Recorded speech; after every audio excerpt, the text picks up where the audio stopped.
Los voy a invitar a buscar en sus Biblias en Isaías 48. Y dice de esta manera: secase la hierba, marchitase la flor, mas la palabra de Dios nuestro permanece para siempre. Esta es la palabra del Señor, hermano. Vamos a empezar con algo bien importante. Una de las doctrinas es la palabra de Dios. Es la primera doctrina de las 28. ¿Por qué tiene que ser la primera? Porque nuestra filosofía como cristianos se basa en ¿qué cosa? En la palabra de Dios. Es nuestro fundamento, por eso es la primera doctrina. Todo lo que nosotros creemos acerca de Dios, acerca del mundo, acerca del pecado, está basado en la palabra de Dios. ¿Ok? Y este tema es vasto. Nosotros en la escuela, en el seminario, tomamos un semestre solamente para estudiar de la revelación. Un semestre. Y es súper interesante, ¿verdad? Pero vamos a ver en estos minutos que nos quedan, como les digo, no va a terminar, pero es mi intención tener una serie de doctrinas bíblicas. ¿Creen que es importante? Y no son conocimiento nada más, sino lo que significa eso para nosotros, el conocimiento. ¿Estamos bien? ¿Qué es lo que creemos? Las Sagradas Escrituras, el Antiguo y el Nuevo Testamento, son ¿qué cosa? La palabra de Dios. ¿Amén? No escuché ese amén. Es la palabra de Dios. O sea que no es la palabra de Daniel, no es la palabra del profeta, no es la palabra del pastor, es la palabra de ¿quién? De Dios, de manera que escrita. Porque existe la palabra de Dios hablada, ¿verdad? Nosotros no la hemos escuchado. Los profetas lo escucharon, nosotros no, ¿ok? Pero es la palabra de Dios escrita. Lo que escucharon los profetas lo pusieron en papel. ¿Me están siguiendo? ¿Ok? Bueno, son la palabra de Dios escrita, dada por ¿qué? Inspiración. Esa palabra es importante. Inspiración. Vamos a ver qué significa inspiración. Hay dentro de las teorías, ¿verdad?, que se manejan en cuanto a cómo llegó la palabra de Dios, hay una teoría que se llama del dictado. ¿Cómo se llama? Del dictado. Es decir, que los profetas, los escritores bíblicos, eran como la secretaria o el secretario de Dios. ¿Qué hace el secretario y la secretaria? ¿Qué hace un secretario o una secretaria? ¿Qué hace? ¿Escribe de su cuenta? Señorita, por favor, escriba esta carta o este memorándum. ¿Y qué hace el secretario o secretaria? Tal y como ¿qué? Como dijo, ¿verdad? Y luego cometen errores, como aquel secretario, esa secretaria a la que decían que era un poquito inepta, y le dice: señorita, escriba, por favor, dice, tenemos reunión administrativa el próximo viernes. Y le dice: señor, viernes es con B o con V. Y le dice el Señor: mejor póngala para el lunes. Lo que le dicta la persona. Entonces, la teoría del dictado dice que los profetas eran como secretarios. ¿Creemos nosotros eso? No. Los profetas no eran secretarios, eran personas que eran inspiradas. ¿Están siguiendo? Es decir, que escribían con sus propias palabras los mensajes ¿de quién? De Dios. Hay una sola parte de la Biblia que fue escrita tal y como Dios la dijo. Y es más, Él la escribió. ¿Cuál es esa parte? Los 10 mandamientos. ¿Ok? Está escrita por el dedo de Dios. Muy bien. Da inspiración divina por... Si alguien me ayuda con el micrófono, por favor. ¿Es el rojo? Gracias, gracias. Muy bien. Dice, por los santos hombres de Dios que hablaron y escribieron al ser, ¿qué? Movidos, ¿por quién? Por el Espíritu Santo, ¿verdad? Hay una intervención humano-divina, ¿ok? A este proceso le llama revelación. Dios se revela. ¿Por qué existió la necesidad de la revelación? Porque cuando Adán y Eva pecaron, antes del pecado más bien, Adán y Eva podían hablar directamente, ¿con quién? Con Dios, pero el pecado hizo una separación y ahora no podía Dios hablar directamente con los hombres. Entonces había la necesidad de una revelación. Dios estaba oculto a los hombres, al ser humano, por causa del pecado. Pero había un mediador que se le llamaban como profetas, escritores bíblicos, que eran los que traían los mensajes de Dios para el ser humano. ¿Me están siguiendo? Ese proceso se llama revelación. ¿Qué quiere decir revelación? ¿Qué es revelar? Es quitar el velo, ¿no? ¿Han visto cuando van a inaugurar un edificio y que ponen una placa y están ahí muchas veces personas de poder, ¿no? Políticos, para que quiten el velo? No se sabe qué está atrás. Quitan el velo, entonces se revela y se puede ver. Entonces, la palabra de Dios es la revelación de Dios para que ustedes y yo podamos conocer a quién, a Dios. ¿Me están siguiendo? ¿Sí? Ok. Entonces, los hombres santos de Dios no eran secretarios, eran personas movidas por el Espíritu Santo que escribían con sus propias palabras muchas veces. Ahora, vamos a hablar de un ataque. ¿Cuál es el ataque mayor que ha recibido la palabra de Dios? Haciendo un poquito de historia, antes de lo que se le conoce como el Renacimiento en las artes y en la cultura, existía la Edad Media, ¿no es cierto? ¿Cuántos han escuchado hablar de la Edad Media? O la edad del oscurantismo, que las personas tenían poco acceso a la palabra de Dios, por lo tanto todo lo que era verdad era lo que los líderes religiosos decían que era verdad. ¿Sí me explico? O sea, si el sacerdote decía esto es verdad, el pueblo lo creía. ¿Ok? Nadie negaba la existencia de Dios, ni negaba la autoridad de los líderes religiosos en aquel entonces, en la Edad Media. ¿Me están siguiendo? Después de eso vienen varios movimientos.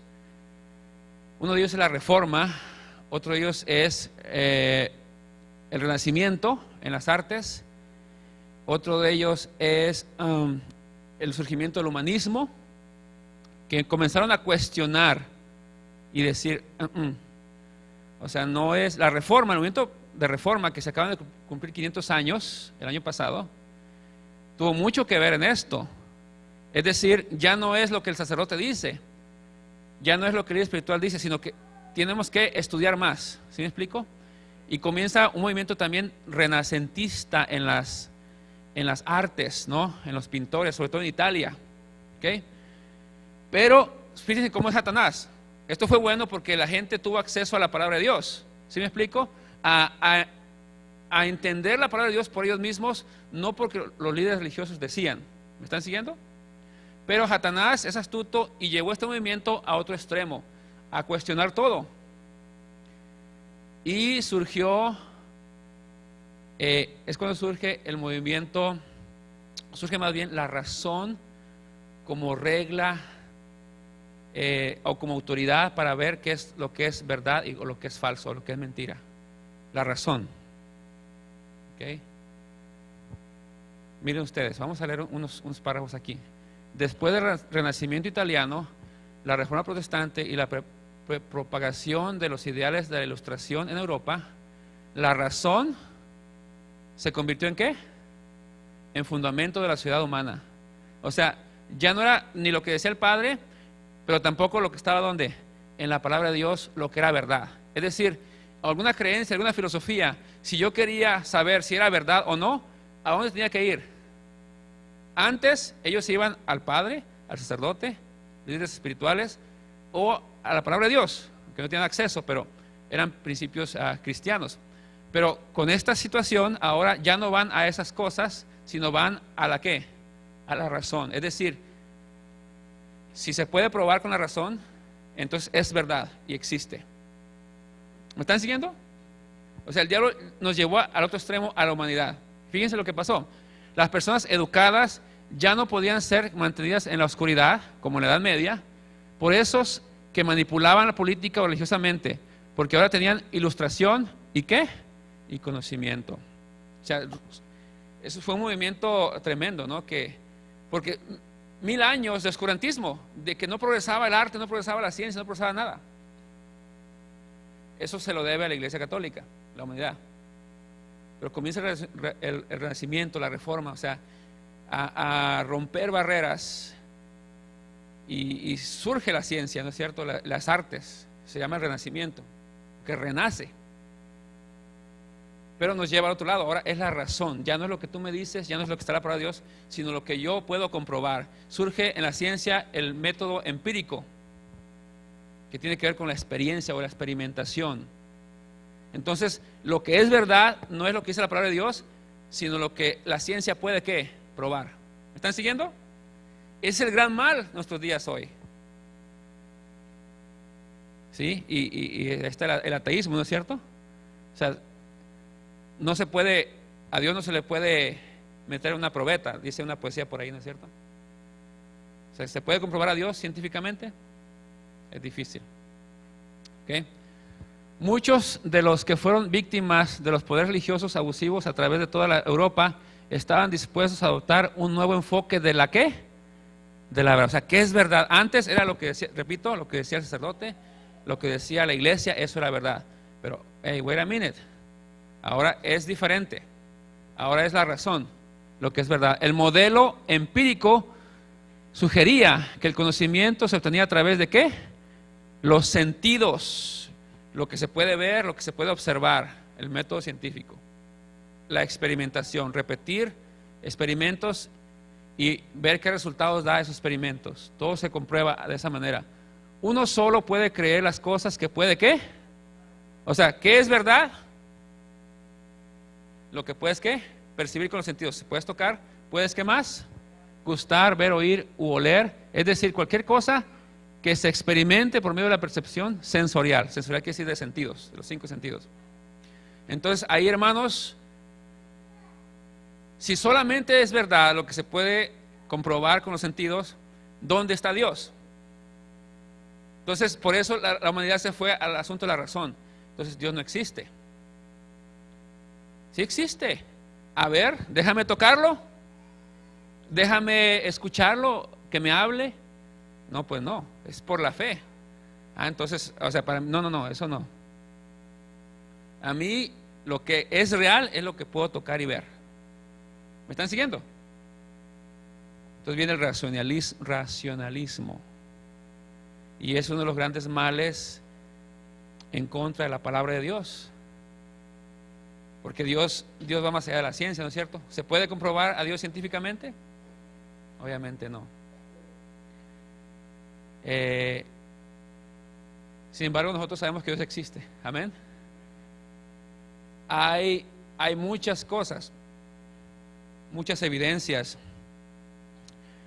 Quizá los argumentos más poderosos, ¿verdad?, a favor de la existencia de Dios son los milagros.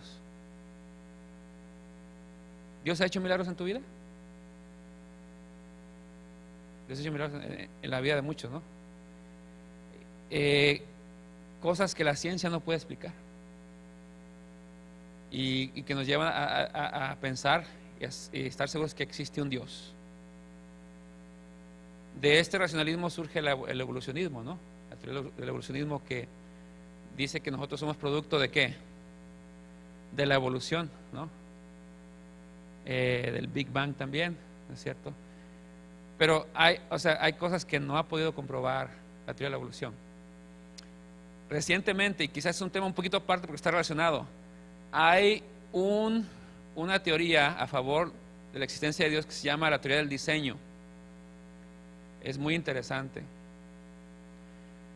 La teoría del diseño. En grandes rasgos, ¿qué significa esto? Si nosotros vemos cualquier objeto, por ejemplo este control, ustedes creerían, este control tiene un propósito, ¿no es cierto? Y una función. No se formó por casualidad. Tuvo que haber un ¿qué? Un diseñador. Si ustedes lo encuentran aquí, ¿ustedes me creerían que ese objeto se formó solo? ¿Que apareció ahí? Primero estuvo en la mente de alguien, ¿no es cierto? La idea. Después lo diseñó, lo perfeccionó. Ahora, este objeto es muy sencillo comparado con la creación. Entonces, yo no puedo aceptar que este objeto no tiene un diseñador. Y tampoco puedo aceptar que este universo, que es mucho más complejo que este objeto, no tenga un ¿qué?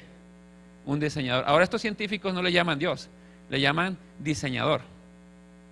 O sea, no, porque son científicos de paso, no son cristianos, ¿ya? Muchos de ellos.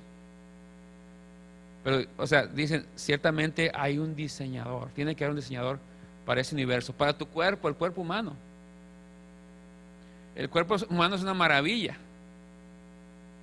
¿verdad que sí? Una maravilla, todos los órganos, todo, el cerebro, simplemente el cerebro, la mente. Entonces que alguien me diga, no, pues tu cerebro nadie lo diseñó. Necesitaría mucha fe, necesita más fe para creer en la evolución que para creer en Dios. ¿Me están siguiendo? Bueno, casi terminamos, vamos a terminar y lo vamos a decir después, ¿ok? Así que la razón es el enemigo número uno de la palabra de Dios. ¿Por qué? Porque la palabra de Dios habla de un Dios y un Dios no se puede comprobar científicamente. ¿Ah? Ese es el problema. La revolución científica del racionalismo se impuso en todo Occidente, en Europa y América, y los filósofos empezaron a cuestionar la noción de la fe religiosa por completo. Empezaron a preguntarse, tal vez no hay ¿qué? No hay Dios. ¿Por qué? Porque se va en la razón, la autoridad del conocimiento, y no en la palabra de Dios. ¿Okay? Y dice, si no hay Dios, las profecías ¿qué? Y si las profecías no se cumplen, entonces sus reclamos deben ser afirmaciones ¿qué? Inventadas para que luzcan como ¿qué? O sea, en otras palabras, esto es un cuento. ¿Están siguiendo? Para muchos científicos ateos, esto es simplemente invenciones del ser humano. ¿Cómo responderías tú? ¿Cómo responderíamos nosotros? Ciertamente la fe, Dios no se puede comprobar con la ciencia. Sin embargo, como les dije hace rato, la evidencia más grande que existe es el milagro. Son los milagros. Tiene que haber un poder superior. ¿Dios ha hecho milagros en tu vida? Hay un himno que dice, milagro, mas cuando Él me salvó y me redimió, milagro fue de todos, ¿qué? El mayor, el mejor. Es cierto, o sea, aquí nosotros tenemos que decidir. Racionalmente no podemos comprobar a Dios, pero lo podemos experimentar en nuestras vidas. Y yo sé que ustedes y yo lo hemos experimentado, ¿verdad que sí? Los milagros científicamente no se puede explicar. Decimos, el milagro de Jesús al convertir el agua en vino. O sea, la fórmula del agua, ¿cuál es? La sabemos todos, ¿verdad? La fórmula más conocida, H2O. La fórmula del vino, pues, o del jugo del agua, pues no lo sé, ¿verdad? Pero químicamente, o sea, las leyes de la química, física no permiten eso. Sin embargo, Jesús lo hizo. Amén. Lo hizo. ¿Cómo lo hizo? Es un milagro. Ahora, el ateo diría, pues es que está en la Biblia. Está en la Biblia. ¿Sí me explico? Entonces, la evidencia más grande de que Dios existe, que la Biblia es la palabra de Dios, debe ser el milagro que Dios ha hecho en tu vida, la experiencia personal que has tenido. Eso nadie lo puede cambiar, nadie lo puede refutar. Podrán decir que Dios no existe, podrán decir que la palabra de Dios es un cuento inventada por los hombres, pero si tú muestras una vida transformada en Cristo Jesús, nadie te lo puede cambiar, nadie te lo puede refutar. Amén.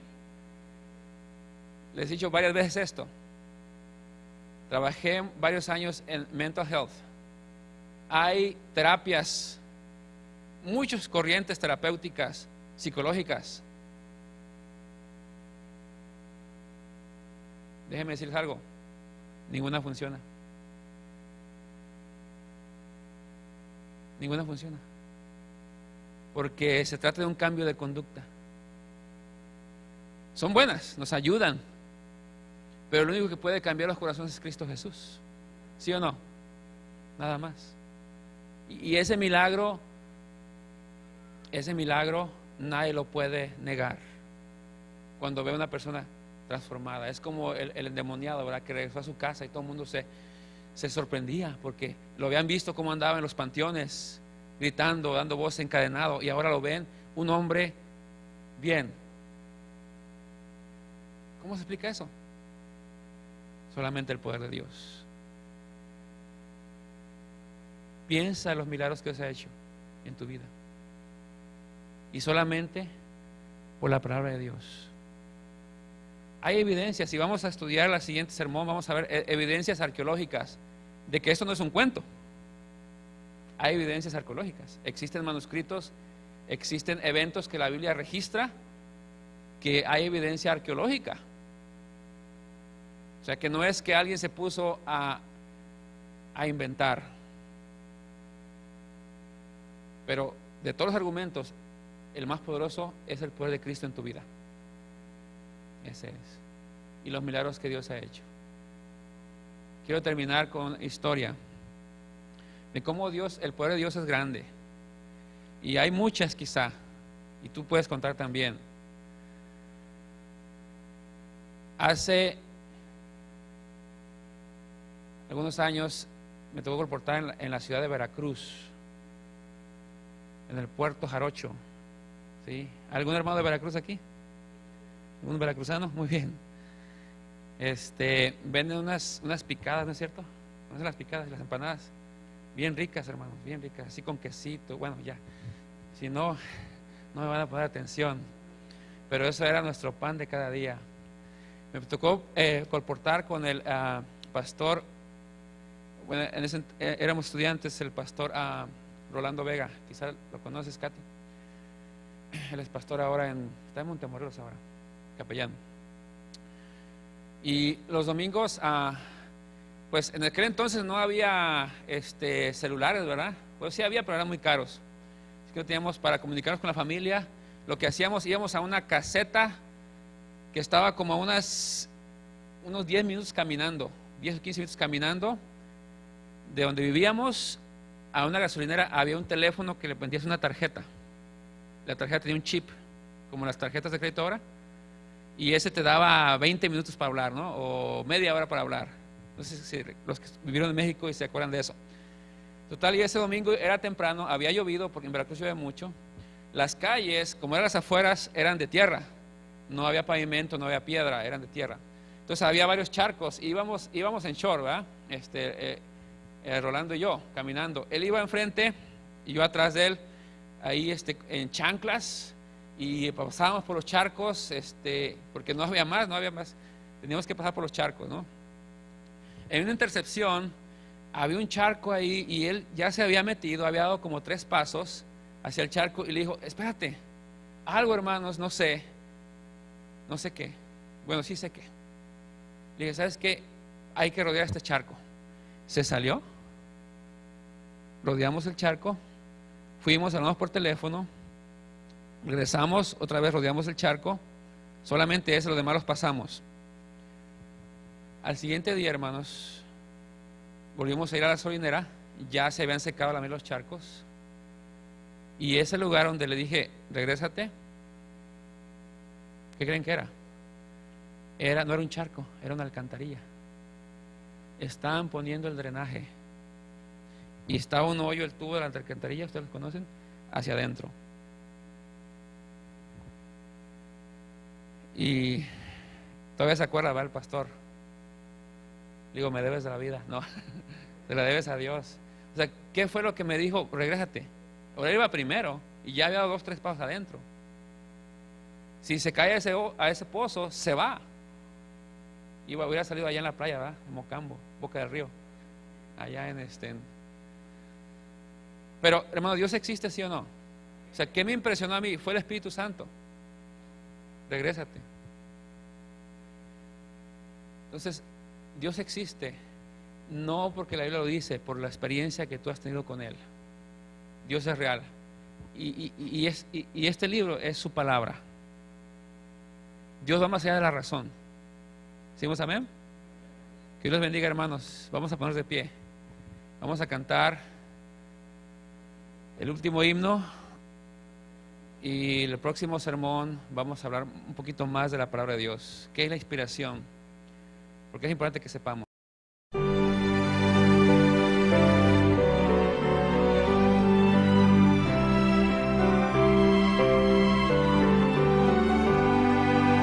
Dadme la Biblia, reluciente estrella, norte del nauta en tormentoso mar.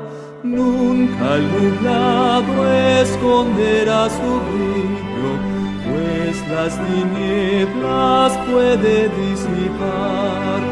Dadme la Biblia, santa y clara nueva, luz del camino angosto y celestial, regla y promesa, ley y amor unidos, hasta que rompa el alba eterna. Dadme la Biblia en mi desaliento, cuando el pecado cáuseme temor. Dadme los fieles dichos del Maestro, siempre me encuentre junto al Salvador. Dadme la Biblia, santa y clara nueva, luz del camino angosto y celestial, regla y promesa, ley y amor unidos, hasta que rompa el alba eterna. Dadme la Biblia, antorcha a mis pisadas, en la insegura senda terrenal, única luz constante en las tinieblas, prenda de paz y amparo celestial. Dadme la Biblia, santa y clara nueva, luz del camino angosto y celestial, regla y promesa, ley y amor unidos, hasta que rompa el alba eterna. Dadme la Biblia, luz de vida eterna, junto al sepulcro su esplendor alzar. Sobre el Jordán destáquense las puertas, fulgidas de la célica ciudad. Dadme la Biblia, santa y clara nueva, luz del camino angosto y celestial, regla y promesa, ley y amor unidos, hasta que rompa el alba eterna.